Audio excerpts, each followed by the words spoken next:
On the opening night of this season, Arsenal walked out at the Emirates as champions of England for the first time in 22 years, and they won. For Arsenal, Calafiori's ball inside finds Havertz! Kai Havertz sweeps it in! Kai Havertz in the 15th minute, Bukayo Saka in the 23rd, Martin Odegaard 4 minutes into the second half, 3-0 against a Coventry side back in the top flight after 25 years away. A routine result, except it wasn't, because of what it quietly did. Arsenal have now won their opening league fixture 5 seasons in a row. They have done that exactly once before in their entire league history. Between 2001 to 2002 and 2005 to 2006, the Invincibles era. So this generation has just drawn level with that one, on that specific measure. And that is a strange sentence to write, because for 3 years the comparison has only ever run one way. Arsenal get called boring. Arsenal get called mechanical. Someone posts a clip of Thierry Henry and Dennis Bergkamp and the argument is supposed to be over. But here's the thing nobody wants to sit with. There is a list of things this Arsenal team has done that the Invincibles never did. Not did slightly worse. Never did. Some of them, nobody in the history of the competition had ever done.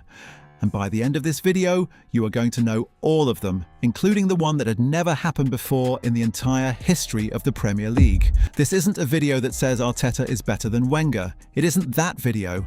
It's the one that puts the two eras next to each other honestly and lets the record book do the talking. Start with the accusation, because it's the loudest one. Arsenal are boring. Arsenal score from corners. Arsenal aren't real Arsenal.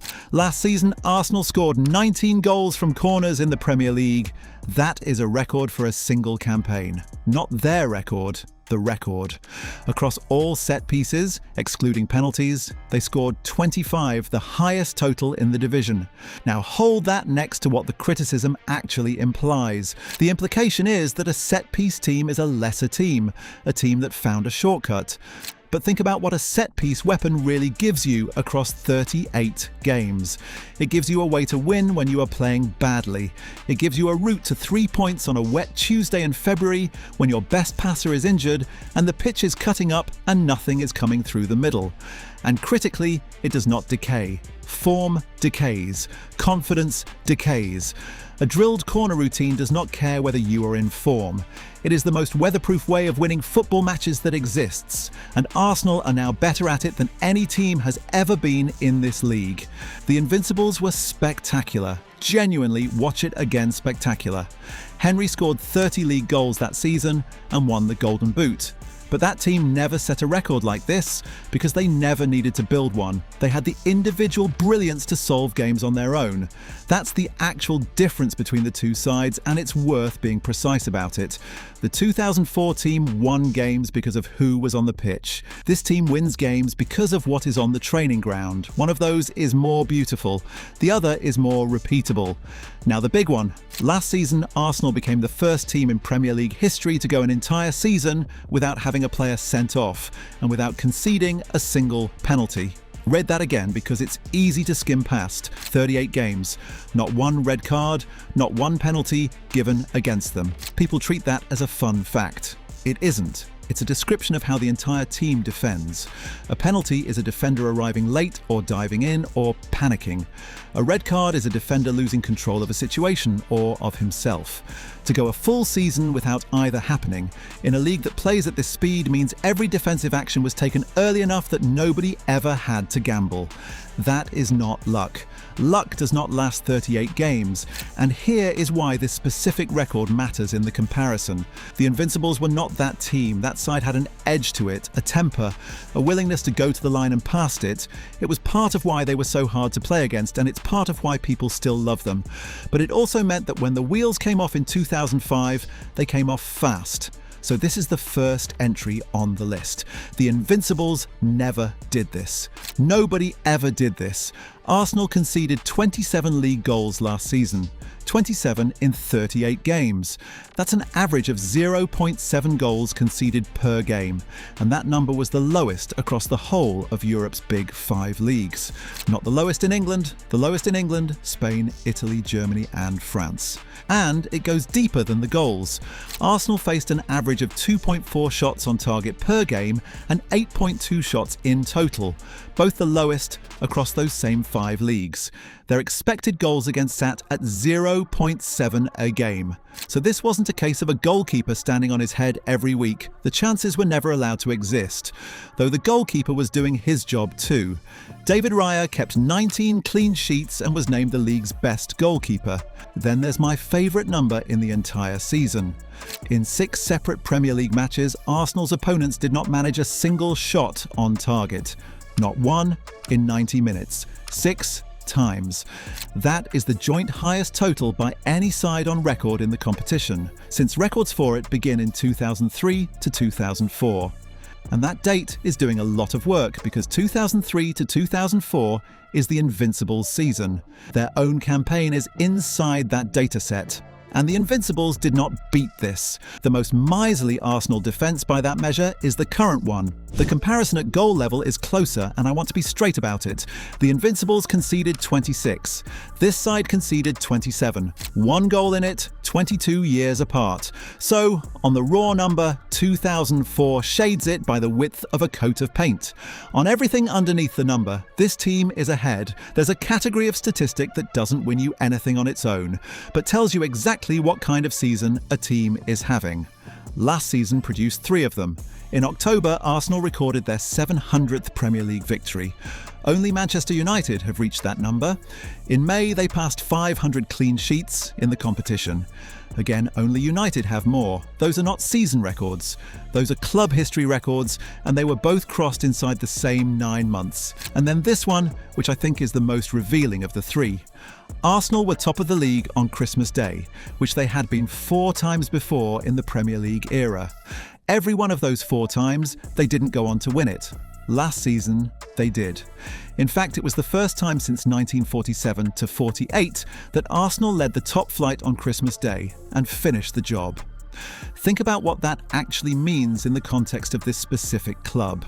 Arsenal being top in December has been a running joke for a decade. Frontrunners who fold, the team that leads in autumn and disappears in March. Last season was the answer to that, and it was the answer to the 2023 collapse specifically, when this squad led the table deep into the spring and still lost it. The Invincibles never had to fix that because that flaw was never theirs. This squad had to build the fix from scratch in public while being told every week that they couldn't. This is where the gap stops being narrow. In last season's Champions League, Arsenal won all 8 of their league phase matches. Every single one. No team had ever done that in the history of the competition. They beat Bayern Munich. They beat Inter. 8 from 8. Then Bayer Leverkusen, beaten 3-1 on aggregate. Sporting, beaten 1-0 on aggregate. Atletico Madrid in the semi-final. 1-1 in Madrid, then Saka's goal just before half-time at the Emirates to win it 2-1 overall. By the time they reached Budapest, they had gone 14 consecutive matches without defeat in Europe, the first time Arsenal had ever managed that in their European Cup and Champions League history. 6 goals conceded across those 14 games. The final was Paris Saint-Germain. Havertz scored inside the opening 10 minutes. Ousmane Dembele equalised from the penalty spot in the second half. Extra time settled nothing, and PSG won 4-3 on penalties, so they lost it. That's the honest end to that story, and it hurt. But look at what the Invincibles did in Europe in their unbeaten season. They went out in the quarter-finals to Chelsea. That great side never reached a Champions League final at all. The 2006 final, the one everybody remembers against Barcelona, came 2 years later with a completely different balance of team, and Arsenal finished 4th in the league that year. That's the point. Winning the Premier League and reaching the European Cup final in the same season is something no Arsenal team had done before this one. Not the Invincibles, not any of them. Here's one that surprises almost everybody. The Invincibles won 26 league games, 26 wins, 12 draws, no defeats, and the title by 11 points. The unbeaten record is the thing, obviously, but 26 is the win column. Arsenal won 26 games last season too, and in 2023 to 2024, they won 28. 28, which is more league wins than any Arsenal side has ever managed in a Premier League season, including 2004. And they finished second. That's the brutal reality of the era this team has had to operate in. The Invincibles' 90 points won the league by 11.